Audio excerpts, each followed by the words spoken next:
A grim scene from our nation's capital today. Another live look at the recovery operation in the Potomac River in Washington, D.C. This was the moment that a U.S. Army helicopter hit a passenger jet coming in for a landing at Reagan National Airport last night.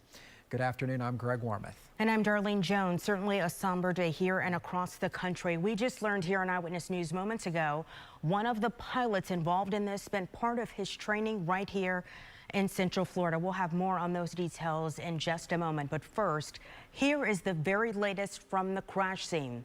There were, unfortunately, no survivors, and so far, dive teams have found at least 40 bodies. Sources close to the investigation say the other bodies and human remains will have to be extricated from the wreckage once it's lifted to the surface of the river. And in just the last hour, we learned from the National Transportation Safety Board, the agency leading this investigation, saying they have not recovered the flight data recorders just yet.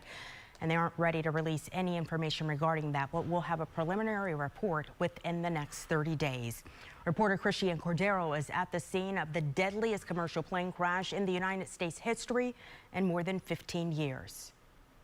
Today, in frigid water and with planes flying overhead, officials in the nation's capital are searching for answers. We will look at all the humans that were involved in this accident. Again, we will look at the aircraft, we will look at the helicopter, we will look at the environment in which they were operating in. This video shows the helicopter crashing into the passenger jet around 8:45 last night. Another angle in this EarthCam video. Everyone on board American Airlines Flight 5342 and the Army Black Hawk helicopter are presumed dead.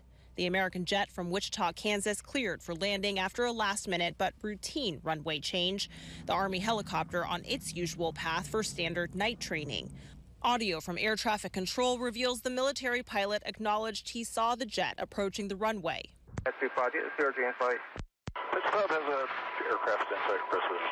Among the questions, why didn't the helicopter change course? The helicopter said, "We see it and we accept visual separation," meaning that the Black Hawk crew says we will stay away from that helicopter. President Trump today seeming to agree. The helicopter obviously was in the wrong place at the wrong time. He then speculated, without providing evidence, the crash was a result of his predecessor's diversity, equity, and inclusion, or DEI, initiatives involving air traffic controllers. Are you saying this crash was somehow caused and the result of diversity hiring? And what evidence have you seen to support these claims? It just could have been. We have a high standard. These are various very powerful tests that we put to use, and they were terminated by Biden. And Biden went by a standard that's the exact opposite. So we don't know. And again, it seems that almost all of the major stories that happen have a local tie, and Martha Sagalski joins us right now, and this one very local in terms of the pilot who was at the controls last night. Yeah, Greg, I was just happened to be scrolling through my Facebook page while I was getting ready in makeup for the 5 o'clock newscast with you, and my friend Skeeta Moreno, who is a pilot, I saw that she posted something about Sam Lilley, the first officer on that American Airlines flight that crashed into that helicopter yesterday, and she trained with him in Daytona Beach. I looked at the call letter. She wrote down, being able to work with you back at the KDAB, which is the Daytona Beach Airport. She said that you were the guy that always came in every day saying something funny, and I still can't believe it's real, how much we're going to miss you. And, you know, she said when she trained with him back in 2021 and 2022, he was the guy that made all of them laugh. Obviously, being a pilot, you're in different parts of the country, in different time zones even,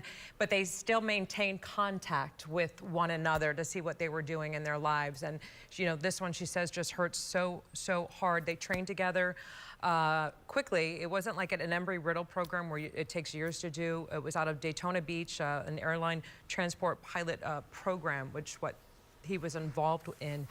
And his dad was also a Army pilot, 20-year veteran of the military. He was a pilot as well.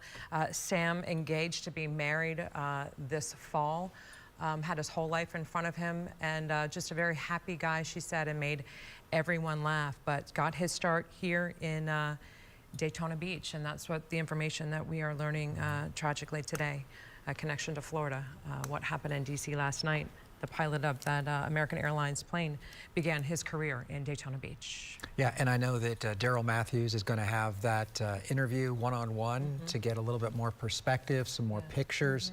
And again, it's just one of those stories that is hitting so many different people and so many lives, not to mention people who didn't know any of these folks. It makes you uneasy sometimes when you start to think about what could happen on a plane and how quickly your life can end. And as a mother of a son who is a pilot who flies these regional jets, it hurts. I was looking at the picture of Sam Lilley, and he's there sitting there holding his flight certificate when he became a pilot. I remember when my Maxwell did that, and he flies these planes, so it certainly hits close to home for me having a son who is in the air. But again, these regional jets are where these guys get their hours to move up to those commercial jets. So certainly he was just getting started, just getting his career going, and his personal life, he was set to be married this fall. Yeah, it is a shame. No distinction on who may or may not have been to blame, but it does appear from the early indications that the PJ, that little small passenger jet, was probably doing what it was supposed to be doing at the time As of we the crash. learned that these planes, they are on, and especially in this particular area that they were flying to in DC,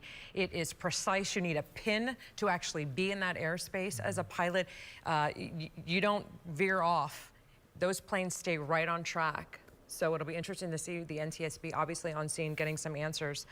But again, this plane most likely was doing what it was supposed to be doing. Yeah, PRJ's personal regional jet. Something to that effect is what we're learning about. Yep. Thank you, Martha. Thank you, Martha. We'll have much more coming up on Eyewitness News at 5.